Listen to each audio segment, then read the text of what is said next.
A lot of you guys do know that I love this series we have here on the Georgia map, but I wasn't in love with the farm we had. I really did love it, but it was just too big, too much. I want to start smaller. So I got us $1 million to start with, and of course, a nice Toyota Tundra. Spec'd out to as close as I can get it to look like my real life truck. I just wish I had some of that features added to it, because why not? But we're going to take this truck right here and make us a farm. We're going to go smaller, but we're going to go more realistic to what I would want to do in real life. So now this farm is going to be based off 100% of a farm that can be ran by 1 to 2 people in real life. So that means we're getting rid of all the big equipment, and part of getting rid of that equipment means we need a new farm. And I have been scoping and scoping and scoping. Where do I want my new farm to be? So there is a wheat field that we owned up here. I want to turn half of it, if not all of it, into our new farm. And here it is. So we used to own this field back in when we first started the Georgia farm, but now we're going to do it right. So, ladies and gentlemen, I think it's time we jump up in the sky, get this place looking fantastic, and actually start the proper farm. We have $1 million. All of our land, building, and equipment must come from it. So it's not going to be the biggest farm in the world. So part of making sure, we got to go ahead and buy this piece of land. Aha! Precision farming works as well. That's one of the main reasons we also did switch. One is precision farming back. So now that we own the land, let's get this thing built.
she is done. It is a nice looking little place we got here. I brought back this shed. It is honestly one of the better looking sheds, so I didn't feel bad about bringing it back. Go ahead and open that up, and there she is in all of her beauty. So we have this right here, and right across the road we have our house right down there. I'm honestly in love with the place. So we ended up using a lot of the area, and I do want to buy some tillage equipment to till up this little bit of an area, kind of line this out better, make this more smooth. We have this little pasture in between, then we have that back there for the grain bins. All in due time, we'll upgrade certain things like grain bins and make it better. All this grass area, we're going to utilize the grass area to our best abilities, like tillage equipment, stuff like that. It's going to be parked in the grass. I'm not going to lie. So I've already bought a Ford 9600 on top of the Ford 9600. I bought an Eagle, and then I bought, of course, a Cavell. These are the grain setup. I had to make sure that we are going to use the 9600 because we can't afford that many tractors. We're honestly going to be running like 2 or 3. So now we get to come up here, and I'm going to have everything delivered to the farm. Let's see how much this thing's going to cost us. This is what we're starting off with, is the peanut picker itself. We're going to pick this up. We have to have one, but we got to get cheaper. So we are going to buy that. That is going to be our biggest piece of equipment we have to buy. Actually, I don't know that because how much are the oh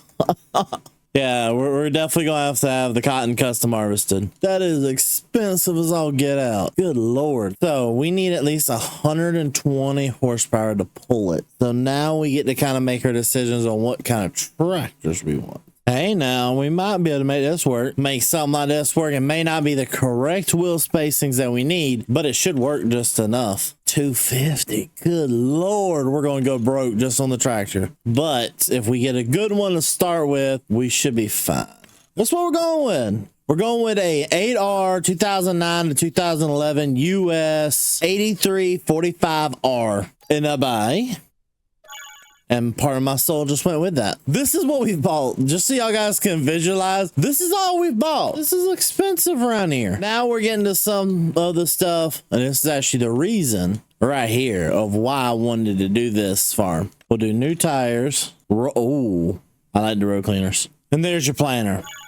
By the way, ever since I found out this mod was coming out, I've been dying to use it. I'm expecting some good planting out of that tractor. Our planter is 6.7. So our cultivator has got to be bigger than it is bigger than 6.7. Actually, that right there has enough. So we'll go with this right here for tillage. Oh, good lord. We're going to have to get a loan. I can see a loan coming. Hold up. Yeah, we're getting this. All right, guys. I'm screwed. So we don't have enough money for land and some other things I want to do. So we got to get a $250,000 loan. So guys, we have a $250,000 loan now for 5 years. We're planning to pay it off way before then, but just to kind of make sure that we get it paid off eventually, we need to start thinking more ways to make more money. Well, one way that I plan to do that is make hay. I mean, I guess it's better than nothing, honestly. Pick that up right there and then use this as a tedder. Now, baler, we want to do round bales. We'll go New Holland. Pick that up for pretty cheap and to save me some time in the future. Oh, that hurts. That hurt a lot, actually. Another thing we're going to do, pick this up as well, because we're going to need another tractor for all the hay equipment that we just bought. So the goal is to eventually buy more land. Well, part of buying more land, we can't buy certain land right now. So we've got to focus where we can. So all of the land that is not grassland or the land we just bought, we've got to wait to the end of the year to start picking up more land. So that means we're going to have to worry about contracts. But I'm not too worried on the contract side of things because it looks like there's plenty of work out there for us to do. We got that over there. That's fine. We're not gonna worry about that today. Wheat, there's not enough wheat here for me to harvest this. I'm just being honest. I might get some custom harvester to come in here and harvest it, take the grain and just give me like a percentage of it. I don't know exactly what the goal is with that, but that'd probably be our best bet to do something like that. So ladies and gentlemen, if you like this type of content, want to see more like it, please leave a like and subscribe. If you like the revival slash the redoing it, doing it right this time, Georgia Farm series, hey, leave it down below in the comment section. So with no further ado, thank you from me, the entire team here. We'll see you guys all in the next video. Peace.